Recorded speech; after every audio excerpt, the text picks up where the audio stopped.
이인재 민주당 의원, 백선희 조국혁신당 의원 자리했습니다. 두 분 안녕하세요. 네, 안녕하십니까. 네, 지방선거가 끝난 지 일주일 정도가 지났습니다. 먼저 지방선거에 대한 의원님의 생각이 있으실 것 같은데 임미애 의원부터 총평 한번 해주신다면요. 이 총평이 제일 어려운데요. 그렇죠. 근데 선거를 하고 나면은 늘 여한이 없다. 내가 비록 졌어도 여한이 없다. 이런 선거가 있고 뭔가 좀 이룬 것 같기는 한데 그래도 아쉬움이 많아. 이런 평가를 할 수 있는데 이번 선거는 전체적으로 매우 아쉬움이 많다. 이렇게 정리할 수 있을 것 같습니다. 어떤 점에서 좀 아쉬우셨어요? 일단 저는 이 재보궐 결과뿐만 아니라 지방자치단체의 저희 성과 이런 것들을 떠나서 가장 큰 아쉬움은 이번 선거를 치르면서 당내 지지자들이 굉장히 많이 갈라져 있다라는 게 제일 아쉬운 점인 것 같습니다. 백선희 의원님은 좀 총평 한번 말씀해 주신다면. 네, 국민께서 저희 당에 매서운 매를 많이 드셨고 그리고 많이 아프고 참담하게 생각을 합니다. 그것이 민심이기 때문에 저희는 변명 없이 겸허히 수용을 해야 된다라고 생각을 합니다. 물론 평택을 비롯해서 사실은 당원분들 또 지지자분들이 많은 정성을 모아주셨어요. 그런데 그런 정성 앞에서 저희가 승리라고 하는 보답을 할 수가 없어가지고 그 부분을 굉장히 아프게 생각을 하고 있습니다. 지금은 저희는 좀 성찰과 반성의 시간이라고 생각이 들고요. 이런 시간이 바탕이 되어야지만 저희 조국혁신당이 또 다시 일어날 수 있고 또 국민들의 사랑을 다시 받을 수 있다라고 생각이 듭니다. 잘 하겠습니다. 성찰과 반성의 시간을 잘 갖고 그리고 이번에 국민들이 어떤 것을 원하는지 그 주권자의 마음을 보여주셨기 때문에 그 마음을 잘 따르도록 해야 되겠다라고 하는 생각입니다. 네. 이번 선거 결과를 좀 짚어보도록 하겠는데요. 먼저 대구시장 선거를 좀 보도록 하겠습니다. 아무래도 대구시장 선거의 경우에는 저희가 이게 출구조사 결과와 JTBC의 측조사 결과가 났음에도 경합지역으로 분류돼서 김부겸 후보도 그 TV 화면으로 봤을 때는 굉장히 조금 놀라는 모습이었거든요. 의미의 의원님이 현장에서 봤을 때 좀 어떤 느낌이셨는지. 사실은 저희 대구 경북에서 선거운동을 할 때 이런 얘기가 있어요. 내가 만나는 모든 사람들, 그래서 자기 발로 걸어다니면서 사회활동을 하는 사람들의 모두가 나를 찍으면 35%다 이런 얘기가 있어요. 그러니까 선거운동 기간 내내 우리가 만날 수 없는 유권자들이 그만큼 많다는 소리예요. 그래서 일반적으로 여론조사를 했을 때 10 내지 15% 이상을 앞서는 결과가 나와야 이 선거가 아주 어렵게 이길 수 있는 가능성이 있다. 이렇게 얘기들을 많이 하시거든요. 그러니까 유권자의 한 10 내지 15%를 우리가 선거운동 기간 혹은 그 전이라 하더라도 만나기 어려운 유권자들이 있고 우리의 메시지가 어떤 방식으로도 전달되지 않는 유권자들이 있는 거예요. 그런 면에서 본다면 이 여론조사가 막판에 붙었잖아요. 그러면서 저희가 이 선거의 결과는 이긴다라고 보기보다는 어쩌면 석패할 가능성이 많다라는 생각을 했었던 거고 그리고 45% 득표였기 때문에 한 8% 조금 넘게 차이가 났거든요. 네. 선거 기간 내내 캠페인 과정에서 우리가 만들어냈던 분위기나 또 대구 유권자들의 지지나 이런 것들을 보면 사실은 좀 표 차이가 좀 많이 나는 결과인 거죠. 그럼에도 불구하고 이번 선거에서 우리가 그래도 잘 싸웠다라고 얘기를 하는 건 저희가 얻은 득표도 득표지만 대구 민심이 흔들리고 있고 그래도 여전히 대구의 변화와 혁신을 갈망하는 그래서 그 국민의힘을 이렇게 좀 회초리를 들어서 혼내야 되겠다고 생각하는 보수 유권자들의 민심이 좀 확인되는 선거였기 때문에 결과로는 졌지만 그래도 이번 선거에서는 우리가 꽤 의미 있는 싸움을 했다라고 평가를 할 수 있는 거죠. 그러니까 대구시장 선거의 경우에는 민주당이 낼 수 있는 최적의 후보를 냈고 최상위 후보를 냈고 저희 입장에선 그렇죠. 그렇죠. 네. 최상위 후보를 냈고 그리고 결과도 이제 45% 역대 지방선거에서 대구시장에 득표할 수 있는 민주당 진영에서 득표할 수 있는 최고의 득표를 올렸는데 선거 과정에서 좀 아쉬움은 좀 없으셨나요? 선거 과정에서 아쉬움은 사실은 후보는 지역 문제에 집중을 많이 했고요. 네. 그래서 지역이 이런 상황까지 이렇게 경제적으로 어려운 상황까지 오게 된 것에 대한 정치인의 한 사람으로서의 미안함도 토로를 했고 이런 줄 몰랐다라는 말씀도 하시면서 정치인들이 책임져야 할 부분에 대해서 분명하게 이야기를 하셨어요. 그래서 저는 유권자들에게 최선을 다한 모습을 많이 확인을 했습니다. 반면에 보수 유권자들은 늘 어떤 선거에서든지 간에 안 찍으려고 하는 이유를 찾거든요. 내가 저 당을 선택할지 못하는 이유를, 선택할 수 없는 이유를 찾는데 그런 면에서 본다면 몇 가지 이슈들이 이제 중앙발 이슈가 있었던 거죠. 뭐 처음에는 그 조작기소 특검법에서 시작이 되었고 나중에는 이제 스타벅스 사태로 저쪽의 캠페인이 먹히는. 그래서 이쪽은 의석을 이렇게 많이 주면 뭔가 늘 자기들 마음대로 하려고 해라는 이제 우려들을 거기에 불을 붙이는 계기가 되기도 했었고 그 다음에 뭐 그런 면에서 본다면은 뭐 진 이유가 뭐냐 이렇게 물으면 아쉬운 점들은 많지요. 거기다가 이 뉴스를 틀면 하루 종일 나오는 게 사실은 평택 얘기였어요. 그다음에 한동훈 얘기. 그런데 평택을 보면 대통령 선거할 때는 서로 힘 합쳐서 하는 것 같더니 왜 너희들끼리 이런 갈등을 보여? 이게 보수 유권자들한테는 이 갈등을 중재하지 못하는 민주당의 모습에 대해서 실망하는 모습, 그다음 뭐 이런 점들이 있었던 것 같습니다. 네, 의원님 평택 얘기는 좀 이따가 나중에 아, 할 네, 텐데요. 네. 의원님이 보시기에는 대구시장 선거 좀 어떻게 보셨는지. 저는 사실 기대를 굉장히 많이 했었고요. 근데 이 방송 들어오기 전에도 이제 임 의원님한테 말씀을 드렸는데, 첫 그 대구시장에서의 연설에 정말 감동을 많이 받았었고, 눈물이 나올 지경이었고, 또 마지막 유세에도 챙겨봤습니다. 네, 직접 하시는 거는 보지 못했고, 이제 선거가 끝난 다음에 봤는데요. 저는 대구에서 많은 사랑을 받았다라고 생각이 듭니다. 너무 아쉬운 감은 있습니다. 이번에 정말 되셨어야 된다라고 생각이 들고요. 그게 대구 시민들의 삶을 위해서도 특히 이제 우리 후보께서 말씀하신 것 중에 대구의 미래, 이 대구에 사는 젊은이들을 위해서 미래를 만들어 달라라고 했을 때 굉장히 공감이 가면서 감동적이었는데 대구가 그런 기회를 얻지 못한 것에 대해서는 아쉬움이 있습니다만은 그래도 큰 사랑을 받으셨고 또 민주진영도 우리가 대구에서 대구 시민과 함께 할 수 있다라고 하는 것이 증명되지 않았나라고 생각이 듭니다. 그래서 다음 지방선거에 다시 우리 민주진영에서 출마를 한다라고 하면은 그때는 대구 시민의 사랑을 받을 수 있지 않을까, 선택을 받을 수 있지 않을까라고 생각이 듭니다. 그리고 우리 후보님께서 국민의 많은 사랑을 받았으니만큼 이번 대구시장은 되시지는 못하셨지만은 민주진영에서 정말 큰 인물로 쓰임이 있었으면 좋겠다라고 하는 간절한 바람을 갖고 있습니다. 네. 의원님이 아까 말씀하셨을 때 아쉬운 점을 이제 조작기소 특검법, 선거 과정 중에 나온 조작기소 특검법, 그리고 스타벅스 불매 운동 이 부분을 좀 짚어주셨잖아요. 근데 현안으로는 그런데 인물로 보면 이 국민의힘에서 막판에 박근혜 전 대통령이 네. 등장했단 말이죠. 이 부분은 좀 어느 정도 선거에 영향이 좀 있었을까요? 어떻게 보시나요? 아까도 말씀드렸지만 네. 보수 유권자들의 표심이 옮겨오는 거는 굉장히 어려운 거예요. 이분들 입장에서는 평생 민주당을 찍어보지 않은 분들이 대부분이고 그리고 지난 대통령 선거 때도 전체 유권자의 4분의 3이 안 찍었어요. 23% 지지였거든요. 그러니까 이분들이 이재명 대통령이 아무리 잘한다고 하더라도 표를 옮겨오려 그러면 이게 굉장히 중대한 결심을 본인이 하지 않으면 이게 쉽지 않은 일이거든요. 근데 그런 면에서 본다면은 이 언제든지 이 표심이 돌아가려고 하는 이 이제 경향이 좀 있다는 거죠. 그래서 사실은 선거를 지고 나면 여러 가지 이유를 막 되는데 가끔은 이 모든 이유가 매우 허망하구나라는 생각을 할 때가 있어서 제가 말을 하면서도 네.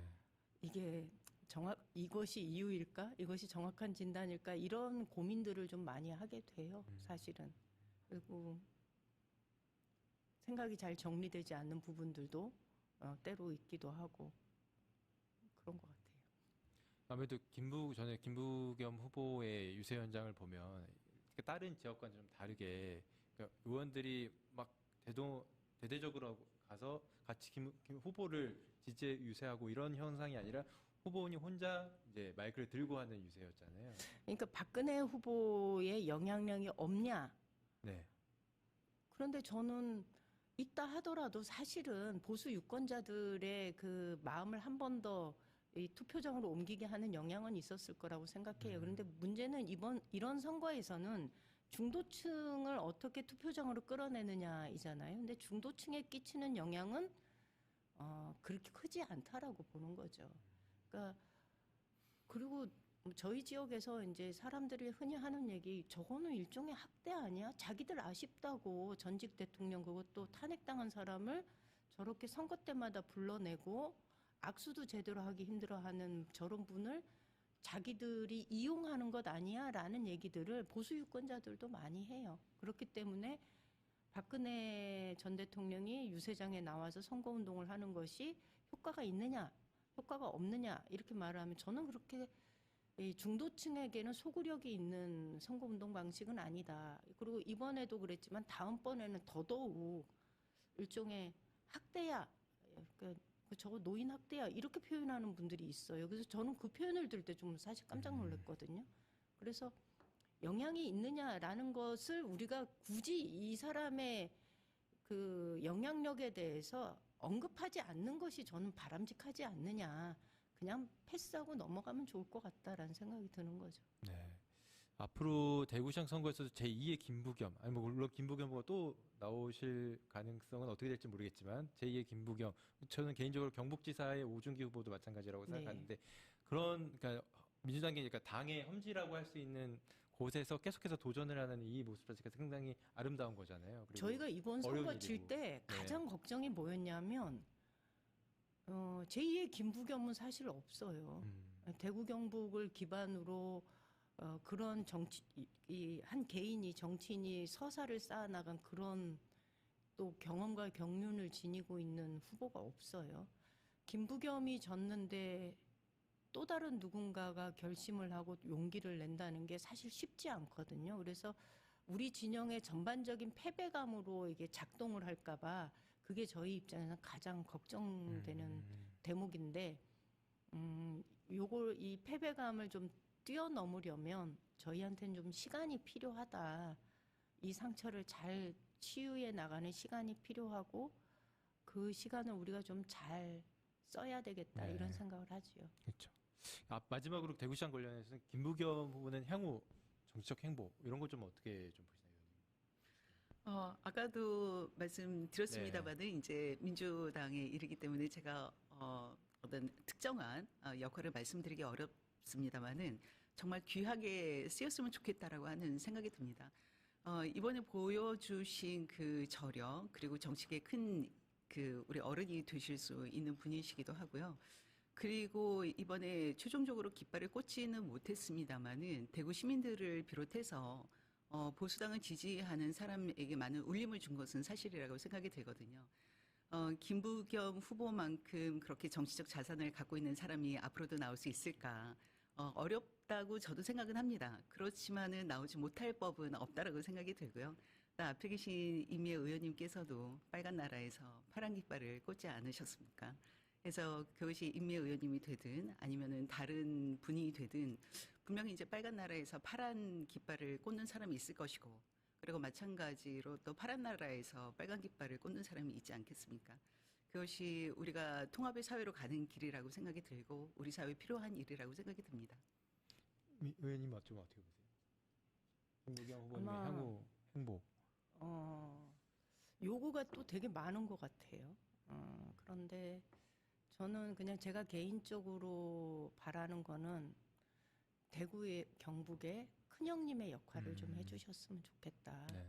이제 김부겸이 못다 이룬 꿈을 누군가가 이어서 지역에서 깃발을 꽂을 때까지 내가 그 역할을 그 옆에서 지원하는 역할을 하겠다라고 해주시면은 얼마나 감사할까라는 개인적인 생각을 좀 가지고 있습니다. 큰형님으로서의 역할을 좀 부탁드리는 바입니다. 저는 개인적으로 앞으로도 김부겸 후보 뭐 어디선가 정치권 어디선가 좀 할 수 있는 역할이 있지 않을까 좀 이렇게 개인적으로 생각을 해봅니다. 다음으로 이제 평택을 선거로 좀 넘어가 보겠는데 이번 평택을 선거에서는 아무래도 3자 구도 크게는 뭐 5자 구도지만 3자 구도로 치러진 가운데 유이동 국민의힘 의원이 결국에 당선이 됐습니다. 의원님께서는 개인적으로 봤을 때 조국 전 대표의 패배 원인 좀 어떻게 좀 보시나요? 저는 저를 비롯해서 많은 분들이 국민의힘의 유이동 후보가 잘해서 된 결과는 아니다라고 생각을 할 것이고요. 그 말은 다시 말해서 민주진영이 더 잘하지 못했다. 근데 민주진영에게 바랬었던 국민들의 눈높이를 보면은 서로 단결하고 연대하고 필요한 혁신을 이루라라고 하는 것이었던 것 같아요. 근데 우리가 그 부분을 하지 못했었기 때문에 굉장히 뼈아픈 패배를 경험하게 됐다라고 생각이 듭니다. 뼈아픈 패배니까 그만큼 저희 이제 뼛속 깊이 좀 반성과 성찰을 해야 된다라고 생각이 들고요. 동시에 그 패배의 원인에서 보여준 과제는 민주진보 진영이 정말 함께 단결하고 연대하고 그리고 우리 사회 발전을 위해서 또 이재명 정부의 성공을 위해서 노력을 해야 된다. 함께 노력을 해야 된다라고 하는 것입니다. 저희 조국혁신당은 그 부분에 대해서 더 깊이 성찰하면서 민주진영의 연대를 위해서 그 앞에서 어디보다 그 앞에서 더 노력을 해야 되지 않을까라고 생각이 듭니다. 저희들의 이런 노력이 있어야지만 또 주권자들께서 그래 너희들 잘했다라고 이야기를 해주실 수 있으실 텐데 그렇게 가기까지는 길은 굉장히 험하다라고 생각이 듭니다. 우리 주권자 여러분들께서 저희 조국혁신당의 노력을 인정해 줄 때까지 분골쇄신해서 노력하지 않으면 안 된다라고 생각을 하고 있습니다. 의원님은 아까 처음에 지방선거 총평 얘기하실 때 진영과 갈등이 조금 생겨서 좀 그 점이 좀 아쉽다 이런 말씀 하셨잖아요. 사실 일각에서는 이제 평택을 선거에서 진영대 갈등이 좀 심화된 거 아니야 이런 좀 지적도 나왔습니다. 좀 네. 평택 선거 좀 어떻게 지켜보셨어요? 사실은 뭐 선거운동하는 기간에는 네. 제가 다른 지역을 돌아볼 겨를이 없어요. 그렇죠, 예. 그냥 그런 눈만 뜨면 이제 경북만 해도 22개 시군이니까. 그런데 중간중간에 이 당원들이 문자가 계속 들어오는 거예요. 이런 상황을 내버려 둘 거냐. 왜 아무 대책도 안 세우냐. 그리고 어느 순간 보니 이 갈등이라는 게 그냥 어느 정당을 지지하고를 떠나서 민주진보 진영 내에서 벌어지는 이 갈등이 너무 큰 거예요. 그리고 이게 극한의 상황까지 가면서 이게 치유가 될 수 있을까라는 위기감까지 갖게 되는 거고, 저는 이번에 뭐 조국 후보가 패배한 것도 아쉽고 김용남 후보가 이 승리하지 못한 것도 되게 아쉽기는 하지만 그거보다 더 큰 문제는 어쨌거나 이 민주진보 진영이 하나의 대우로서 그리고 쇄빙선의 역할을 자처했던 조국 혁신당이 여러 우리 사회적 의제에 대해서 먼저 좀 더 개혁적인 목소리를 내고 앞으로 치고 나가고 그리고 민주당 입장에서는 뒤따르는 사람들을 수습하면서 길을 열어나가는 그 길을 따라서 또 저희도 같이 가고 이랬어야 되는데 이 갈등이 당분간 중재될 가능성이 매우 희박해서 그게 갖는 절망감이 조금 더 큰 것 같아요. 네. 그래서 지금은 좀 이게 당 차원에서만의 선거 평가가 아니라 진보 진영 전체의 당을 떠나서 선거 평가가 좀 필요하다. 그리고 이 민주 진보 진영 전체가 모여서 이 상황을 어떻게 타개해 나갈 것인지에 대한 여러 가지 제언들을 저희가 좀 들어야 할 시기가 아닌가 이렇게 생각이 듭니다. 그렇죠. 앞으로도 지방선거 후에 결과 그 민주당과 조국혁신당 계속해서 연대해 나가야 되는 두 당의 관계이기 때문에 이 부분이 좀 중요할 것 같고요. 의원님은 개인적으로 조국 전 대표가 대표직에서 물러나고 모두 본인의 탓이라고 하면서 지금 현재 낙선 운동을 하고 있는 걸로 좀 알고 있습니다. 의원님 개인적으로 봤을 때는 상당히 좀 무거운 마음도 드셨을 것 같은데 지금 심정이 좀 어떠신지 좀. 네, 저희 12명의 국회의원은 매우 가슴이 미어지는 그런 아픔을 갖고 있고요. 또 지지자분들도 마찬가지라고 생각이 듭니다. 이번에 대표직에서 물러나셨는데 사실은 예상하지 못했었고 그러나 빠르게 이제 응답을 해주셨죠. 6월 4일 아침에 그렇게 말씀을 하셨는데 아마 당대표께서도 그 거대한 민심의 앞에서 당대표로서의 책임을 지는 것이 맞겠다라고 판단을 하셨던 것 같습니다. 더불어 중요한 것은 책임지는 것 이외에도 또 새롭게 태어나야 되기 때문에 새롭게 거듭나기 위해서는 가시밭길도 마다하지 않고 다시 그 길을 걷겠다라고 하는 결연한 의지를 보여주신 거라고 생각이 듭니다. 대표께서 말씀을 하셨을 때 한 번의 전투에는 졌어도 그러나 이제 전쟁을 포기하는 법은 없다라고 말씀을 하셨는데요. 저는 이 말씀이 굉장히 중요하다라고 생각이 들고요. 우리가 이제 큰 전쟁을 치르기 위해서 한 번은 지기는 했지만은 사실은 많은 전쟁 그리고 큰 전쟁을 치르기 위해서 우리가 또 준비해야 될 것들이 많이 있거든요. 당장에는 조국혁신당이 또 이제 뼈아픈 성찰과 노력을 해야 되는 것은 물론이고 또 민주진보 진영 전체가 함께 노력을 해야 되는 부분도 있다라고 생각이 듭니다. 저희 당으로서는 조국 대표님과 또 조국혁신당이 또 새롭게 태어나는 모습을 또 국민 여러분에게 보여드림으로써 국민적 신뢰를 다시 회복을 하는 것이 큰 과제라고 생각이 듭니다. 정말 그 국민들께서 아까도 말씀드렸지만은 그 정도면은 됐어라고 조금 인정을 해주실 때까지 저희는 최선을 다하지 않으면은 안 되겠다. 그리고 정말 국민의 신뢰를 받기 위해서 노력하는 것밖에는 방법이 없다라고 생각이 듭니다. 그동안 지지해주신 분들에게는 감사하다라고 하는 말씀을 다시 한번 드리고 싶습니다. 조국 전 대표의 경우에 일단 7월 예정된 전당대회는 출마하지 않을 걸로 좀 네, 예. 예상이 되는데요. 네.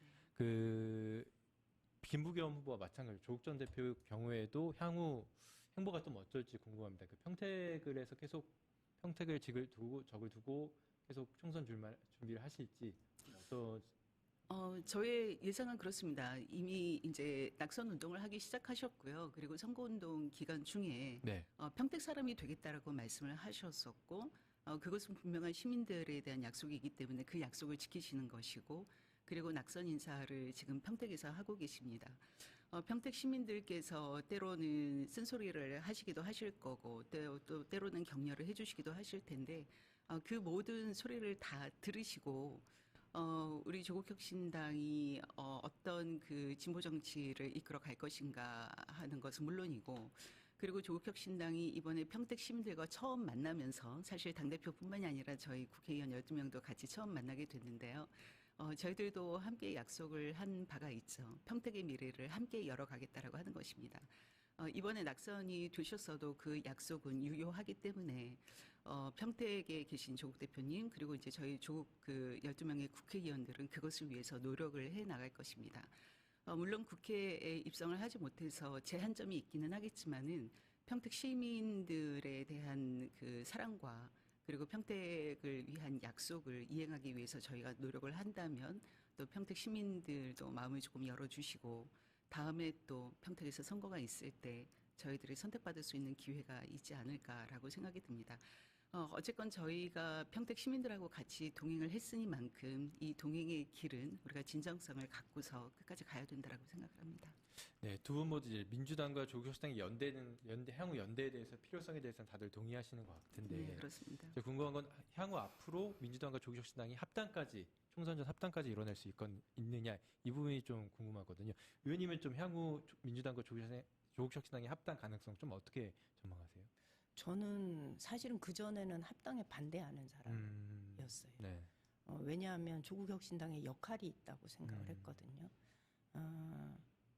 왜냐하면 민주당이 사실은 그렇게 진보적인 정당은 아닙니다. 그렇다면 우리 사회의 진보 의제들을 끌고 갈 수 있는 진보 정당이 필요하고 그 역할을 충분히 해주실 수 있을 거다라는 생각에서 저는 합당을 반대했었는데 이번 선거를 치르고 나서 저는 빠른 시간 내에 합당 논의가 다시 진행이 될 수밖에 없는 상황이 저절로 벌어진 거예요. 이번 선거가 이렇게 되면서 아까 말씀드린 대로 민주진보 진영이 이렇게 갈라져서 우리 사회를 제대로 개혁해 나가기 어렵거든요. 그렇다면 지금 시기에 이 의제는 다시 한번 다루어져야 된다라는 생각이 들고 그리고 조국 대표에 대해서는 그러니까 평가를 할 때 개인의 조국이라는 사람의 개인에 대한 평가, 우리가 선거운동 과정에서 어떤 캠페인을 잘못했을까 이렇게 평가하지 않았으면 좋겠다.